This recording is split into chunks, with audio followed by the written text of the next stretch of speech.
Quisiera invitarte a abrir tu Biblia en el Evangelio según San Mateo, capítulo 22. Estamos estudiando este Evangelio desde hace varios meses, ya desde el año pasado, desde el año 2019, comenzamos a estudiar este Evangelio y ha sido una bendición.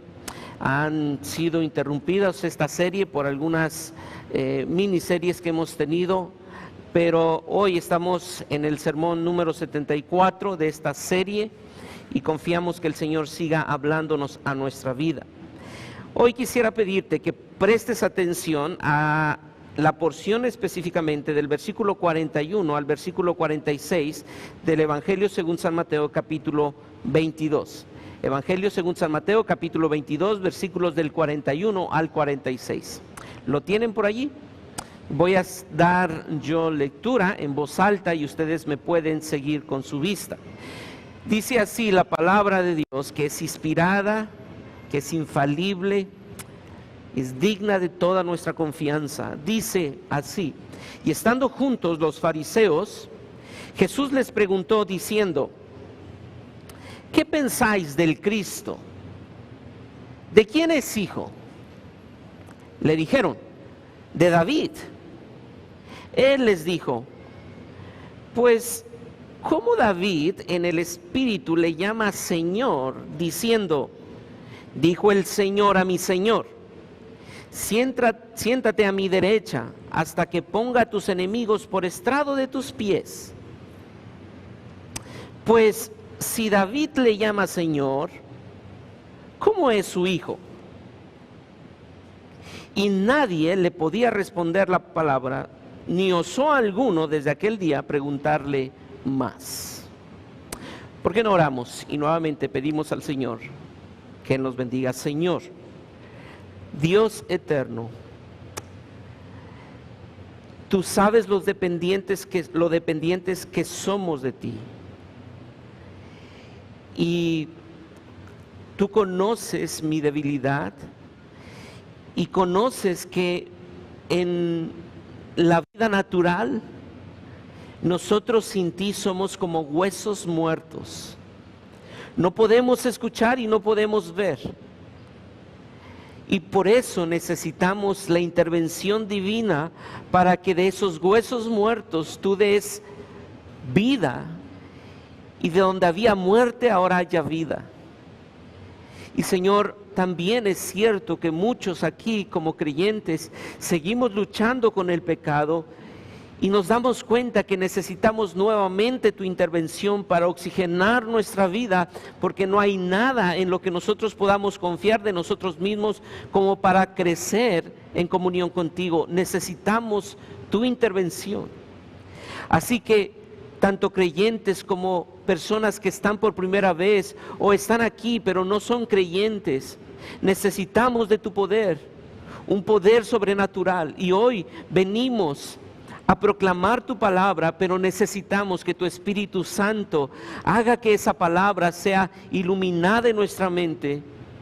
Y entonces, y solo entonces, haya una respuesta hacia tu palabra. Por favor, háblanos hoy. Permite que nuestros corazones sean sensibilizados y podamos ver quién eres tú y responder ante la revelación clara de tu palabra. Te lo pedimos en Cristo Jesús. Amén y amén.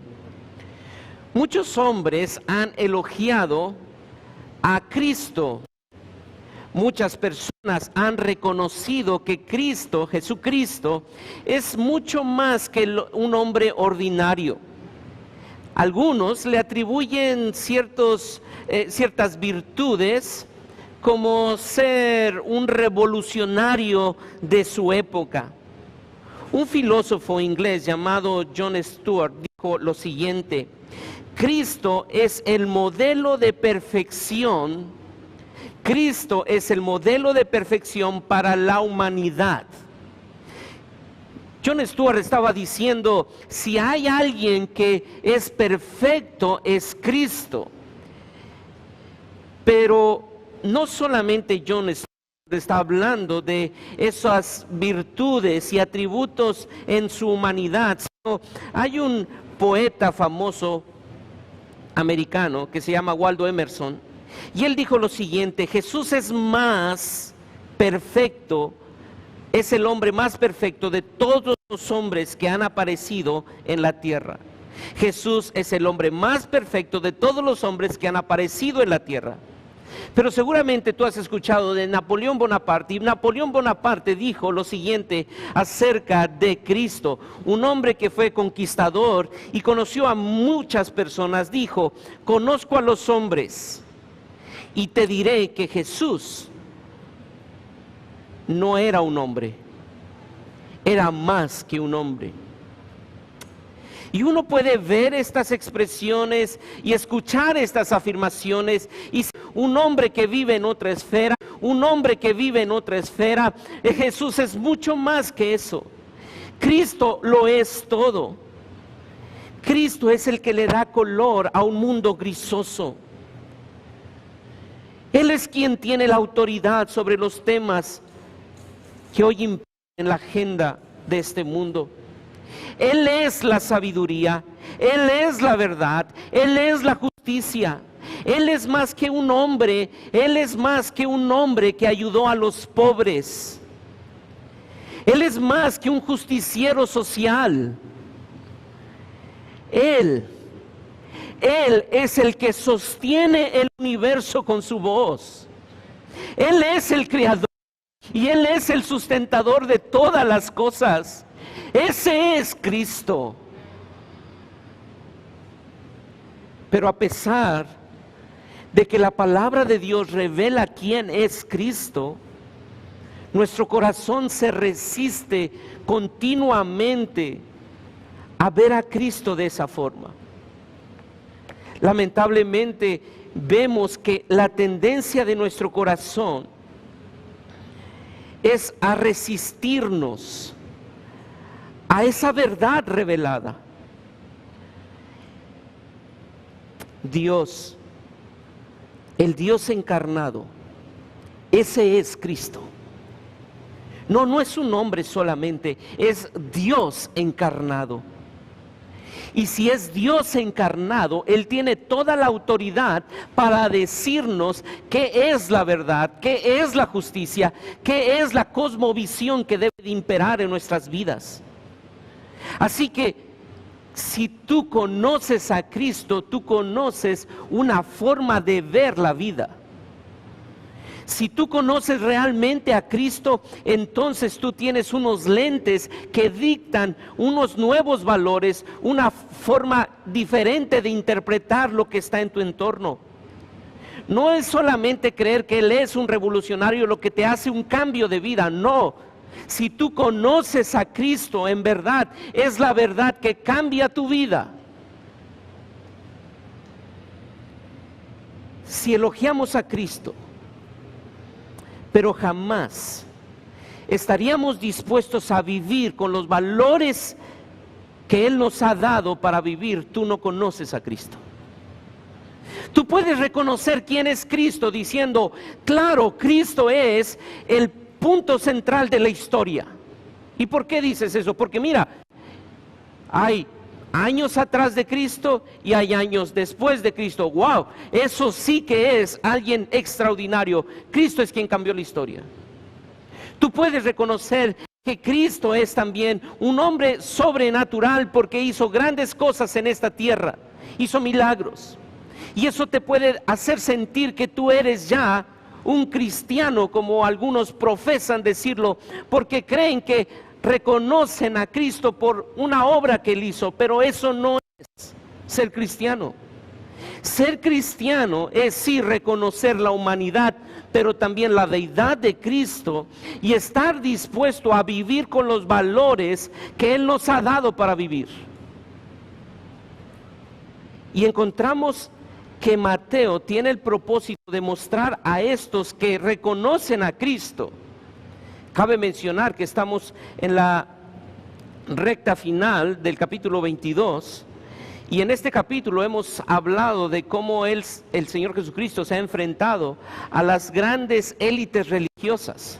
La semana pasada veíamos que los fariseos junto con los herodianos, que era la élite política con la élite religiosa, se pusieron de acuerdo para tratar de trastabillar al Señor Jesucristo. Pero no solamente vemos ese debate entre el Señor Jesucristo con los fariseos y los herodianos, sino que inmediatamente después nosotros encontramos en el versículo 23 que leímos hace un momento, al versículo 33, otro debate, ahora ya no con los herodianos y los fariseos, sino que ahora encontramos a los saduceos que entran a la escena. Ese es un segundo debate. El primero lo encontramos ¿dónde? Versículos 15 al 22. Segundo debate, lo encontramos del versículo 23 al versículo 33, Y el tercer debate lo encontramos del versículo 34 al versículo 46, entre Jesucristo y ahora con los fariseos. ¿Y qué es lo que está haciendo el Señor Jesucristo con estos fariseos, con estos herodianos, con estos saduceos? Haciéndoles ver que no importa qué es lo que digan de Él como hombre, si no reconocen su deidad, están perdidos completamente. El problema de estos hombres, fariseos, saduceos, herodianos, escribas, no era la falta de información teológica. El problema de ellos no es que no tuvieran suficiente revelación, no, ese no era su problema. El problema de ellos es que nunca quisieron reconocer que toda esa información que tenían, que les había sido confiada, era con el propósito de que conocieran la verdad. Que toda esa información apuntaba a una persona, que conocieran al Logos, que conocieran al Dios encarnado, pero ellos deseaban seguir interpretando la vida desde su propia perspectiva.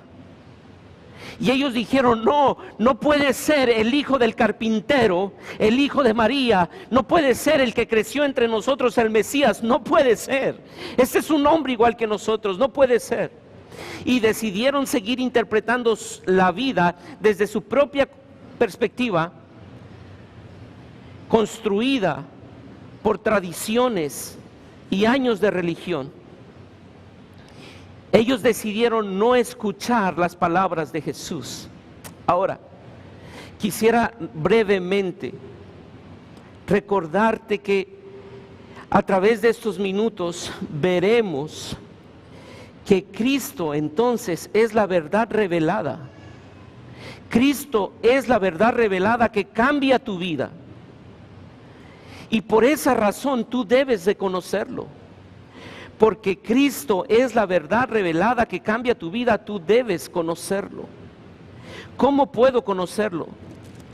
Número 1, interpretando correctamente las Escrituras. Interpretando correctamente las Escrituras. Del versículo 23 al versículo 33. Durante casi 100 años, los saduceos y los fariseos, estos que aparecen en el versículo 23, aquel día vinieron a él, ¿quiénes? Los saduceos, que dicen que no hay resurrección.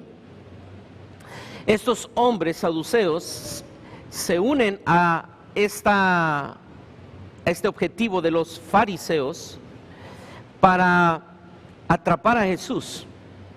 Pero estos realmente tenían 100 años de historia de pleito.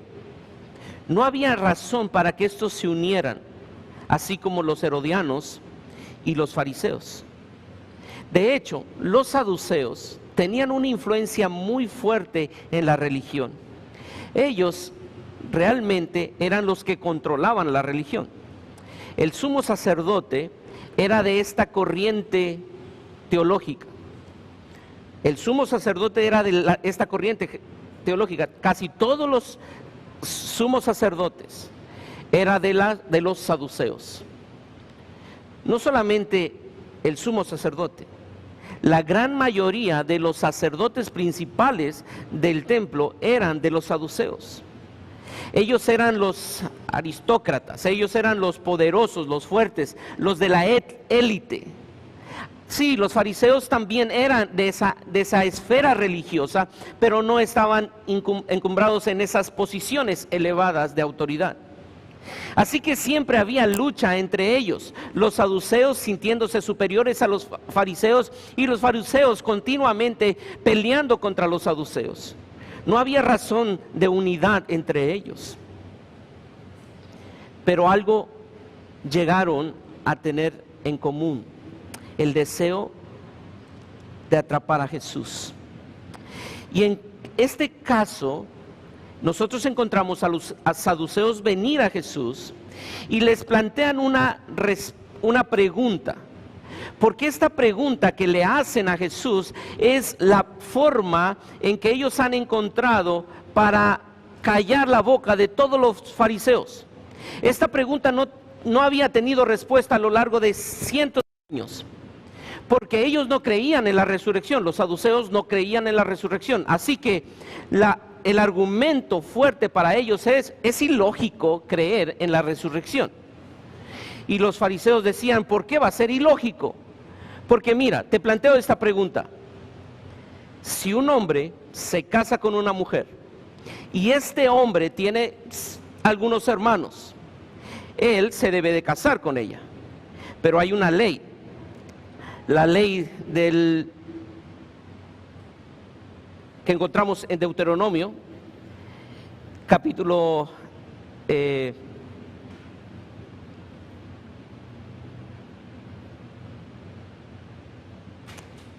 25, la ley del levirato.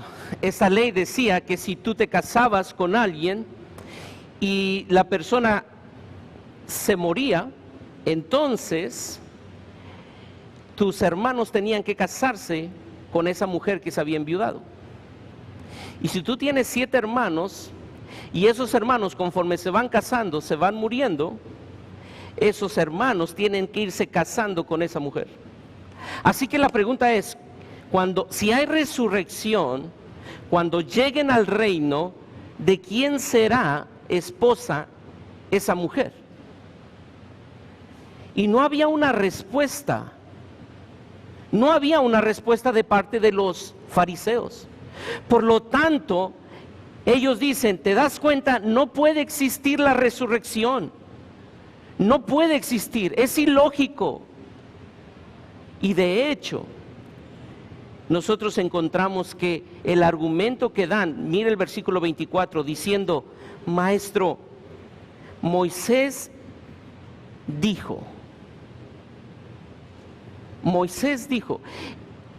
Cuando los saduceos intentan traer a Moisés, o traen a Moisés a su argumento, está diciendo: la Suprema Corte de los judíos dijo. No hay nadie más con mayor importancia y con mayor autoridad que Moisés. Y Moisés dijo que si un hombre se casa con una mujer y ese hombre fallece, los hermanos de él se tienen que casar con esa mujer. Así que, ¿de quién será esposa? ¿Te das cuenta? No puede existir resurrección. Y los saduceos están haciendo esta pregunta al Señor Jesucristo precisamente porque intentan poner esta piedra de tropiezo, pero no se dan cuenta de quién es Él. ¿De quién es Él? Y mire la respuesta del Señor Jesucristo en los versículos posteriores, versículo 29. Entonces, respondiendo Jesús les dijo: erráis. Pero ¿por qué les da esta respuesta? Porque la segunda parte de la respuesta nos dice el por qué. Porque ignoran las Escrituras y el poder de Dios. La expresión del Señor Jesucristo es: están equivocados, no comprenden las Escrituras. ¿Por qué? Porque solamente ven. Recuerdan que los fariseos no querían, los fariseos y el ser humano no quiere ver la vida desde la perspectiva de Dios, y estos que habían recibido la revelación de Dios para cambiar su forma de ver, ellos decían: no, nosotros no queremos a Jesucristo como Dios, nosotros queremos seguir cumpliendo y viendo la vida desde nuestra perspectiva, que ha sido construida por religión, que ha sido construida por diferentes tradiciones. No queremos cambiar nuestra forma de ver. Y Jesucristo les dice: esa forma de ver, la forma de interpretar la Escritura está mal. ¿Por qué? Porque solamente están viendo lo que quieren ver para su propia conveniencia. Y mire cómo le dice, versículo 30, porque en la resurrección ni se casarán, ni se darán en casamiento, sino serán como ángeles de Dios en el cielo. Pero respecto a la resurrección de los muertos, ¿no habéis leído lo que os fue dicho por Dios cuando dijo: yo soy el Dios de Abraham, el Dios de Isaac y el Dios de Jacob? Están errados porque solamente están viendo lo que quieren ver, pero hay algo superior a eso. Sabes, en la resurrección estás en otro nivel, en otra vida. Allí no estarás pensando en tus propios intereses ni en tus propios prejuicios. Allí solamente habrá un propósito. ¿Y quién es el propósito? Versículo 32. Yo soy el propósito. Presten atención al yo soy. Y les pone este argumento. ¿Por qué? Porque ahora no solamente les va a traer a Moisés, como ellos lo intentaron hacer, sino que ahora, ¿a quién va a traer el Señor Jesucristo en su argumento? Versículo 32, yo soy el Dios de ¿quién? De Abraham, el Dios de Isaac y el Dios de Jacob. ¿Quiénes son estos tres? Son los patriarcas del pueblo de Israel. Estos tres están aquí mencionados porque si algo el pueblo judío tenía presente es precisamente la descendencia la ascendencia, sus padres, sus patriarcas. Y ahora Jesús les dice: yo soy el Dios de ellos. Pero nota, la cita que hace el Señor Jesucristo es a una referencia que nosotros encontramos en el Éxodo, cuando Dios llama a Moisés. La pregunta es: ¿Abraham, Isaac y Jacob vivían cuando Jesucristo dijo eso? La respuesta es no. ¿Y por qué les dice: yo soy el Dios de Abraham, de Isaac y de Jacob? Porque esos que estaban muertos no estaban muertos, estaban vivos. ¿Y por qué estaban vivos? Porque habían creído en el Dios verdadero y habían puesto su esperanza en esa promesa de Génesis 12 y de Génesis 3, que vendría alguien que les daría vida y que golpearía a la serpiente en la cabeza. Yo soy el Dios. Por lo tanto, la forma en que ustedes están interpretando la Escritura es tan humana y terrenal que no están llegando a donde deben de llegar, no están viendo a quien deben de ver. Yo soy el Dios. Yo soy el Dios de Abraham.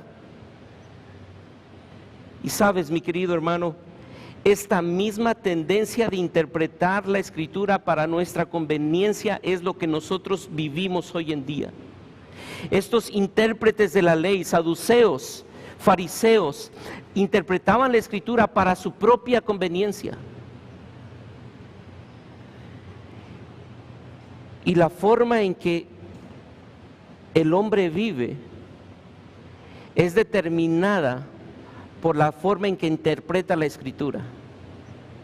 La forma en que el hombre vive es determinada por la forma en que interpreta la Escritura. Por eso el llamado de Dios es: porque Cristo es la verdad revelada que cambia tu vida, tú debes conocerlo interpretando correctamente la Escritura. Porque la forma en la que vives está determinada por la forma en que interpretas la Escritura. No importa cuántas veces tú hayas ido a esa porción de la Escritura, como creyente tienes que ser honesto y decir: sabes, necesito profundizar en la palabra, necesito hacer una exégesis correcta de la palabra. Y no quiero utilizar términos técnicos, Pero quisiera animarte a que tú, cuando vayas a la palabra, no creas que tú ya sabes qué dice la palabra, sino que indagues profundamente, medites en la palabra, profundices en la palabra. Hay muchas cosas que nosotros estamos haciendo y muchos prejuicios que tenemos porque creemos que eso es lo que dice la palabra. Por ejemplo,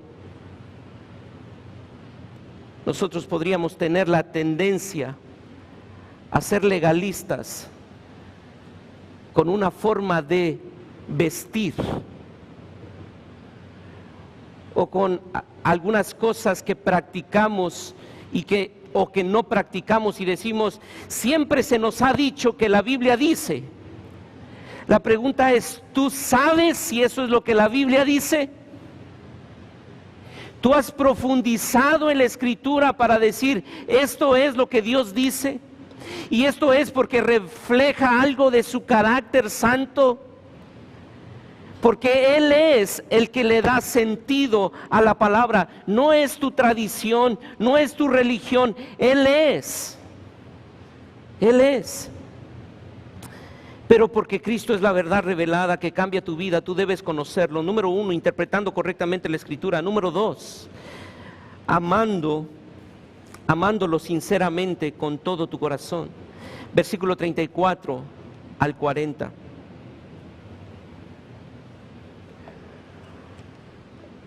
Entonces los fariseos, oyendo que había hecho callar a los saduceos, se juntaron a una.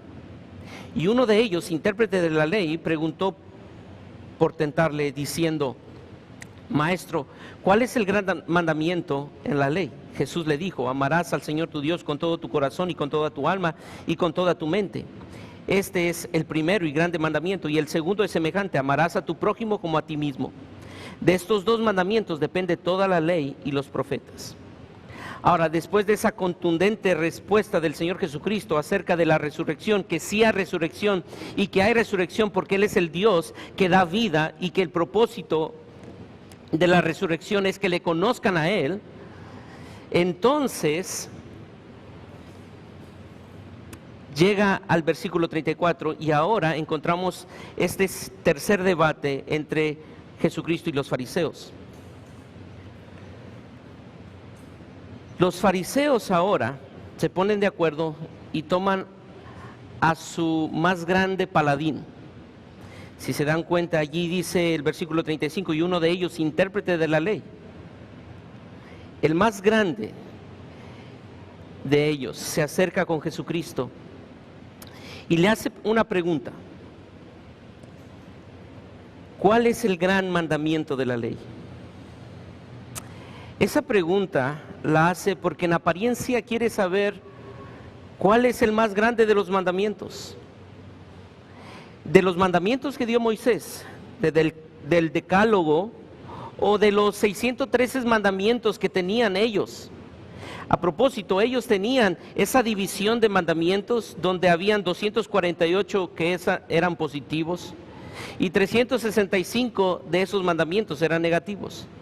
Y este fariseo le dice, por favor, dinos cuál de esos 613 o de los 10 mandamientos, ¿cuál es el más grande? Ahora, ellos querían saber en verdad cuál es el más grande mandamiento para obedecerlo. No. ¿Sabe por qué no? Porque había un debate entre los fariseos en cuál era el más grande mandamiento. Ellos por años y años estaban peleando y discutiendo cuál es el más grande mandamiento, y todo lo basaban en criterios personales muy humanos para decir, no, este es el más grande. Así que habían grupos dentro de los fariseos que discutían cuál era el más grande mandamiento. Cualquier respuesta que Jesús diera ponía en conflicto a un buen grupo de fariseos para que precisamente le atacaran. No era que querían saber para obedecer, era que querían saber para ponerse en contra de Él.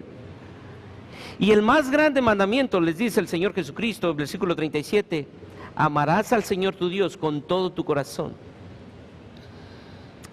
Este es el mandamiento. Amarás al Señor tu Dios con todo tu corazón. Ellos se sintieron sorprendidos al escuchar esta respuesta. ¿Por qué? Porque no es un mandamiento nuevo. Es un mandamiento que ellos ya conocían. De hecho, en Deuteronomio capítulo 6 está el Shema, que todos los judíos conocen. Este Shema es una oración que pone el judío y que lo lleva en su brazo, en su frente, y que lo tiene en sus puertas. Y dice así, versículo 4 y 5, oye Israel, Jehová nuestro Dios, Jehová uno es. Y amarás a Jehová tu Dios de todo tu corazón, de toda tu alma y con todas tus fuerzas. Y el Señor Jesucristo les dice, ese es el más grande mandamiento. Así que, este es el mandamiento principal. Amar al Señor con todo tu corazón, con toda tu alma y con toda tu mente. ¿Y a qué se refiere principalmente este mandamiento? Se refiere a un acto de mente y de voluntad. Si tú en verdad conoces a Dios, si tú en verdad conoces al Mesías, al Dios encarnado, entonces la respuesta es amarle. Amarle. Y quizá la gran mayoría de los que estaban allí presentes podrían interpretar el amor como lo que hoy nosotros también interpretamos como un sentimiento, pero no es a lo que se refiere el Señor Jesucristo. El amor que se refiere el Señor Jesucristo es un reconocimiento a lo que es justo, a lo que es verdadero. En verdad decir, por amor reconozco lo que está por encima de todo. Y no solamente le reconozco, sino que lo sigo y le obedezco. Este amor es un amor inteligente que está controlando la voluntad. Es un amor decidido, un amor comprometido.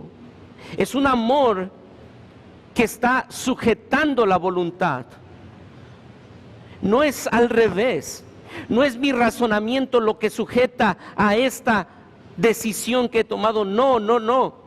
Mi razonamiento lógico no es lo que determina, porque quizá mi forma de interpretar la vida es limitada y es caída, pero hay un amor que está por encima de todo, que es el amor a Dios, y por ese amor estoy dispuesto a sujetar todo, absolutamente todo.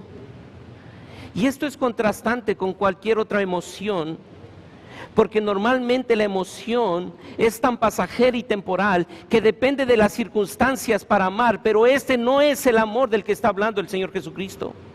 El amor es un amor entonces que está dispuesto a decidir todo y a obedecerlo todo por amor. Y sabes, déjame aplicarlo. No importa qué tanto podamos saber de quién es Dios, porque mire cómo se acerca este fariseo, versículo 36. ¿Cómo le dice?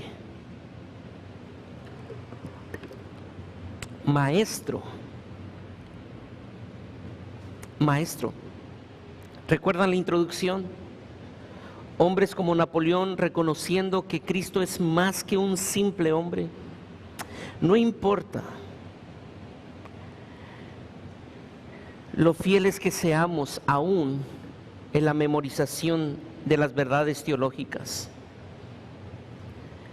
Si no estamos amando a nuestro Dios con todo nuestro corazón, de nada sirve.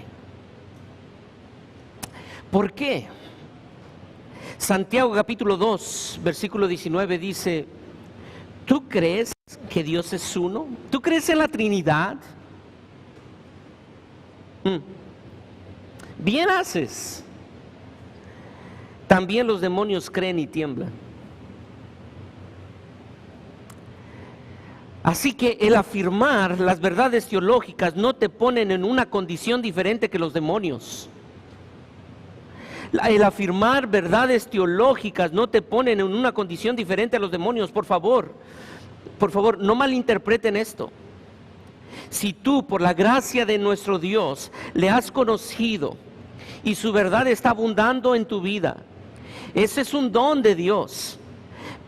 Pero quiero hablarles a aquellos que hemos guardado información y descansamos que esa información es suficiente para sentirnos bien espiritualmente. Porque decimos, yo puedo responder a las preguntas teológicas. Yo puedo, si alguien me pregunta por qué soy salvo, yo puedo incluso dar el plan de salvación. Y tú puedes confiar en eso y descansar en eso. Y sabes, es el peor lugar donde tú puedes poner tu confianza. Porque a Dios no le impresiona que tú sepas de Él. Los demonios saben mucho más que tú de Él. Lo que Él quiere es que tú le ames y le obedezcas. ¿Quién ama verdaderamente al Señor con todo su corazón? Aquel que lo hace con todo su ser. Porque quien ama verdaderamente al Señor es aquel que confía en Él, es aquel que le obedece, es aquel que medita constantemente en su palabra, es aquel que depende completamente del Espíritu Santo para vivir con sus semejantes, es aquel que interpreta la vida desde el lente bíblico, desde la perspectiva de Cristo. No es aquel que decide basado en su tradición o basado en su experiencia familiar, sino que dice, ¿qué es lo que Cristo quiere hacer aquí hoy?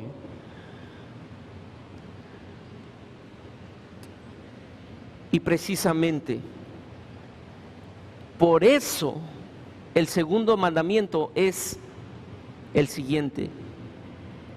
Y el segundo es semejante: amarás a tu prójimo como a ti mismo.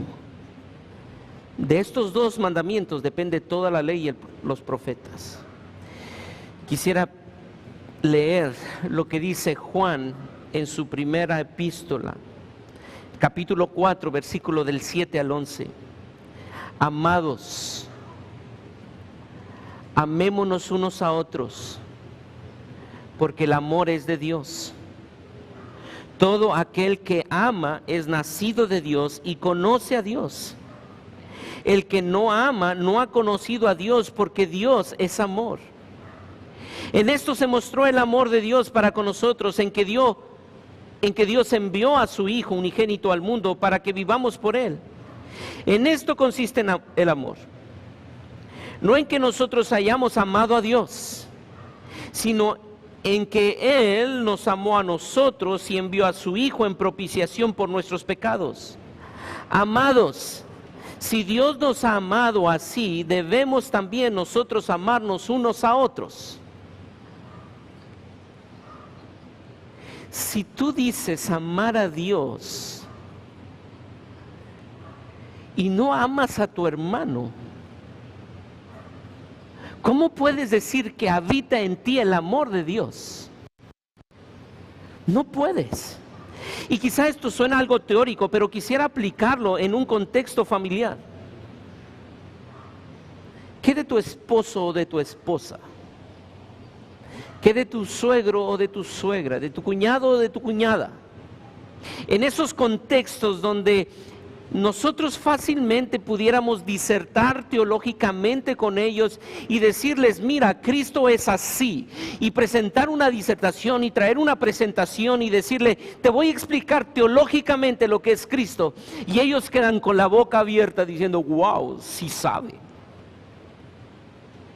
Pero si en el momento donde tú tienes que amar, ahora, amar, ¿por qué nosotros, noten lo que Juan dijo, en esto consiste el amor, no en que nosotros hayamos amado a Dios, sino que Él nos amó a nosotros. Esto es el amor, no el que te amen, sino el que tú ames. ¿Y quién te amó a ti? Dios te amó. ¿Y quién eres tú? Oh, eres la persona perfecta para amar, ¿verdad? Cristo, wow, cuando te vio dijo, claro, yo lo amo. Es tan obediente, es tan fiel, es tan misericordioso que lo amo. No, Él te amó a pesar de lo que tú y yo somos. Y ese es el amor, amar a pesar de lo que el otro es. Y si tú has visto el amor de Dios para contigo, tú tienes que responder en ese amor en obediencia. ¿Y cuál es el mandamiento de Dios para ti? Ama. Ama. Porque Cristo es la verdad revelada que cambia tu vida, tú debes conocerlo. Número 1, interpretando correctamente la Escritura. Y número 2, amándolo sinceramente con todo tu corazón. Y si hay una evidencia de que tú le amas, es cuando tú amas.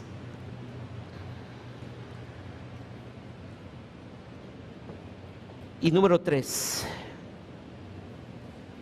porque Cristo es la verdad revelada que cambia tu vida, tú debes conocerlo, reconociendo profundamente la deidad de Cristo. Y esta es la esencia del pasaje. Aquí está el Señor Jesucristo ahora con los fariseos. Y nota que aquí, en esta porción, nos daremos cuenta que ahora ya ni saduceos, ni herodianos, ni fariseos son los que comienzan la conversación. ¿Quién comienza la conversación en este último párrafo del versículo 41 al versículo 46? ¿Quién comienza la conversación? Lo inicia el Señor Jesucristo y les hace una pregunta. De la misma forma que ellos venían preguntando, ahora el Señor Jesucristo les quiere hacer una pregunta y les dice: ¿qué pensáis del Cristo? ¿De quién es hijo? Y le dijeron: de David. Así que esta pregunta es muy importante. ¿Por qué? Porque lo que dijeran revelaba claramente la posición de ellos en la eternidad. Ahora, ¿es una respuesta mala la que ellos dan? No. Ellos responden inmediatamente a esa pregunta del versículo 42 diciendo, le dijeron: ¿de quién es? ¿Qué pensáis del Cristo? ¿De quién es el hijo? ¿De quién es hijo? Y la respuesta es: de David. Ahora, ¿es mala la pregunta? ¿Es incorrecta la pregunta? No. Pero es incompleta.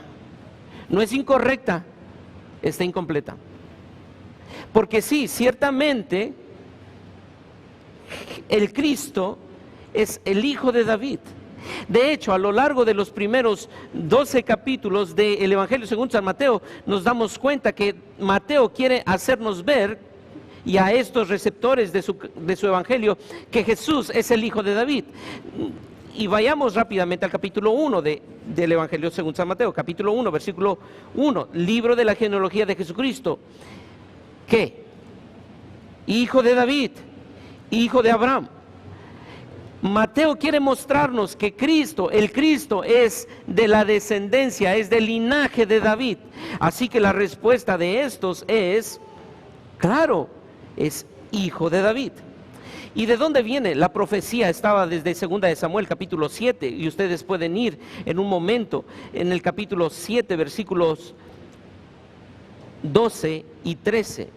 Y quisiera leer el versículo 13. Él edificará casa a mi nombre, y yo estableceré el trono de su reino para siempre. Ahí está la promesa.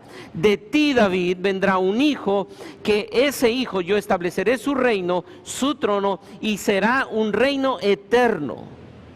Las promesas del Antiguo Testamento apuntaban a que el Cristo sería del linaje de David. Miqueas capítulo 5 versículo 2, Amós capítulo 9 versículo 11, Jeremías. Y quisiera llamar tu atención a Jeremías capítulo 23. Por favor, acompáñame conmigo a Jeremías capítulo 23 versículos 5 al 6.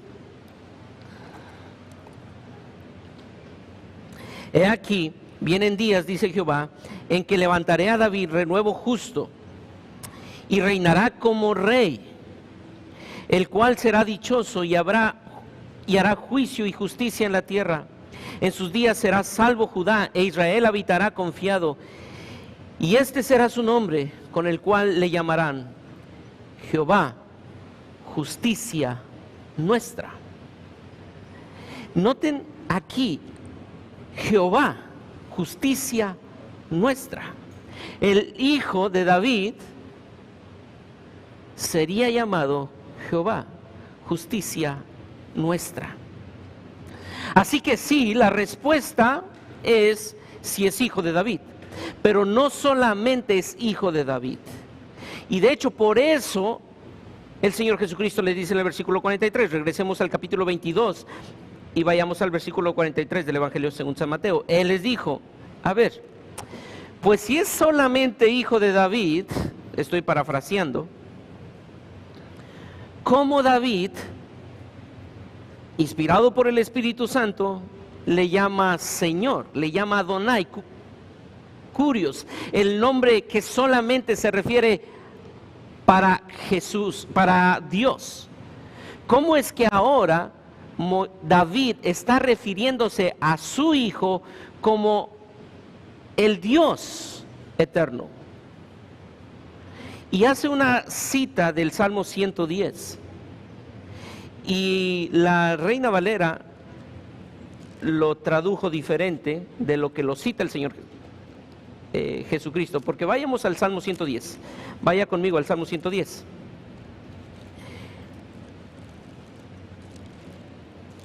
Salmo 110, ¿lo tiene? Jehová dijo a mi Señor, siéntate a mi diestra hasta que ponga a tus enemigos por estrado de tus pies. Jehová dijo a mi Señor, el Dios eterno dijo a mi Señor. ¿A quién se refiere con mi Señor? A su Hijo, pero ahora es el Señor, se está refiriendo a Jehová mismo, y por eso el Señor Jesucristo cita, dijo el Señor a mi Señor, dijo Jehová a Jehová, dijo Jehová al Dios encarnado, dijo, siéntate a mi derecha hasta que ponga a tus enemigos por estrado de tus pies. ¿Te das cuenta que no solamente es hijo de David, es el Dios encarnado? Jesucristo no solamente es hijo de David, es el Dios encarnado. ¿Por qué hacer este argumento? ¿Por qué presentarlo de esta forma? Porque el título hijo de David por sí solo no es suficiente para creer en un Mesías. Porque sí, hijo de David habla de la humanidad de Cristo, pero el hijo de David en su humanidad solamente no puede ser el Salvador. No puede ser el Salvador. Pero los fariseos no podrían admitir que Jesús, el hijo de David, es el Dios encarnado, es el Mesías prometido. Y por eso, en esta pregunta, la respuesta de estos, ¿cuál fue? Versículo 46. Nadie podía responder palabra, no porque no era evidente, porque no quisieron reconocer a Jesús como el Hijo del Dios verdadero. No lo quisieron reconocer. Jesús era el Hijo de David, el Dios encarnado, la segunda persona de la Trinidad, y ellos tenían evidencia en sus ojos para reconocerlo, pero se resistieron. Así que Cristo no les está dando una revelación nueva. Toda la Escritura apuntaba para que ellos conocieran a Jesucristo como el Mesías verdadero. Sí, es como que Jesucristo les dice, ustedes deberían haberlo visto, siempre lo tuvieron frente a sus ojos. Las Escrituras apuntaban a que yo era el Mesías. Y saben, lo hubieran podido hacer si tan solo creyeran en las Escrituras. La élite religiosa del judaísmo nunca había visto la revelación evidente acerca del Mesías. Se habían resistido. ¿Y sabe por qué? Porque ellos perdían su tiempo en buscar justificaciones para su religión. Ellos buscaban justificaciones para sus tradiciones y olvidaron que la palabra escrita de Dios era para revelarse a sí mismo. No era para que tuvieran una religión, era para que conocieran al Mesías, para que anhelaran su venida, para que al verle le abrazaran, se gozaran con él. Oh, pero qué triste es ver que hoy en día sucede lo mismo en la religión actual. Nos peleamos por cosas tan triviales, discutimos horas y horas si cantamos tal himno o cantamos otro himno, cuando deberíamos abrazar al Mesías y decirle: cuánto te amo, oh Rey. Mi amado oyente, te invito a considerar cómo tú respondes a esa pregunta del Mesías que te dice: ¿qué piensas acerca del Cristo? Porque la respuesta que tú le des a esa pregunta determina tu posición eterna. La profundidad de tu fe está determinada por la profundidad del conocimiento que tengas de Cristo. La profundidad de tu fe está determinada por la profundidad del conocimiento que tengas de Cristo. El Mesías, la segunda persona de la Trinidad encarnada, ahí está.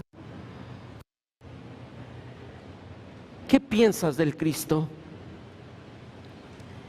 ¿Qué piensas de su persona? ¿Qué piensas de su oficio? ¿Qué pensamos de su vida? ¿Qué pensamos de su muerte? ¿Qué piensas de su muerte por ti en la cruz? ¿Qué pensamos de su resurrección, de su ascensión? ¿Qué piensas? Produce en ti que Él intercede a la diestra del Padre cada día. ¿Qué piensas de eso? ¿Te aferras a Él? Al conocerle en verdad te aferras a Él y experimentas lo infinito de su eterno amor por ti. Él es la fuente de tu satisfacción. Tú te sientes completo en Él. Sabes que aquí en las circunstancias de esta vida enfrentaremos sufrimiento, pero confiad, Él ha vencido al mundo. Gózate en Él, Él es el Rey verdadero. No, Él no es una religión, Él es quien satisface tu alma. ¿Puedes decir realmente: Él es mi Redentor y mi Salvador? Él es mi fiel amigo y mi pastor. Me deleito cada día en su comunión. Estas preguntas son serias. Son serias. Hoy te quiero invitar a ti a considerar a Cristo. La palabra que ha sido inspirada por el Espíritu Santo nos anuncia que Cristo es Dios, que Él es la vida. En Él tú puedes estar completo. Y termino llevándote a Apocalipsis capítulo 22. Apocalipsis capítulo 22.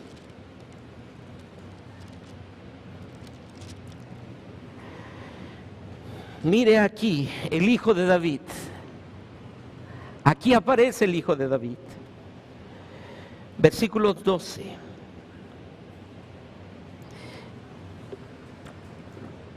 Y al igual que los fariseos tenían la revelación donde se expresaba y se anunciaba que el Mesías vendría, tú y yo tenemos una revelación que nos dice que el Hijo de David vendrá y debemos de estar preparados para su venida.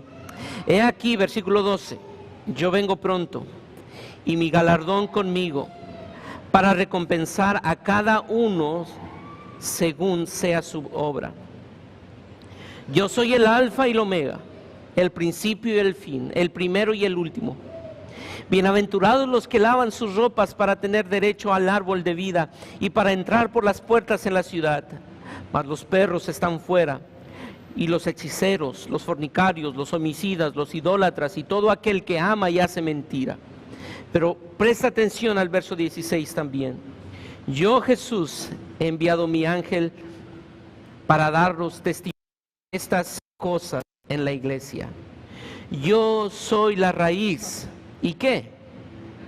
Y el linaje de David, la estrella resplandeciente de la mañana. Y el Espíritu y la esposa dicen, ¿qué? Ven.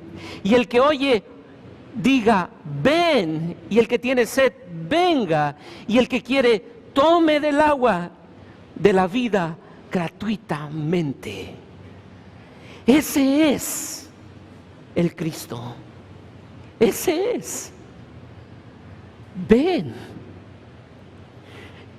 Jesús es más, es mucho más que alguien que le importe a los pobres y que le interese los pobres. Es mucho más. Él le importa el pobre de espíritu que dice, tengo sed de justicia, tengo hambre de tu justicia, vísteme con tu justicia. Y el Hijo de David te dice, ven. Y la iglesia dice, ven, Rey eterno, esperamos tu venida. Señor, Dios eterno, Jesucristo, segunda persona de la Trinidad, alabamos tu nombre por ser nuestro Rey. Y hoy te decimos, ven pronto, Rey eterno. Redímenos de esta condición. Sálvanos de nuestro pecado. Estamos hartos de luchar y de ver cómo nuestro corazón se resiste a una obediencia total a ti. Ven pronto, Rey eterno. Ven pronto. Queremos amarte como debemos amarte, pero vemos que nuestro corazón se resiste. Queremos amar a nuestra esposa como debemos amarla. Queremos amar a nuestros vecinos, a nuestros familiares como debemos amarlos, pero vemos que nuestro corazón se resiste. Ven pronto, Rey. Ven pronto. Y ayúdanos a esperar tu venida y a prepararnos para tu venida. Y mientras tu venida se hace real, pedimos que nos mantengas firmes, interpretando correctamente tu palabra, amándonos unos a los otros porque te amamos a ti, y reconociendo continuamente y seriamente tu deidad, porque esta doctrina es fundamental para la defensa de nuestra fe. Señor, gracias por tu palabra, y pedimos que este canto exprese lo que hay en nuestro corazón y que lo cantemos con pasión y energía, sabiendo que lo cantamos al Rey eterno que vive para siempre. En Cristo Jesús. Amén y amén.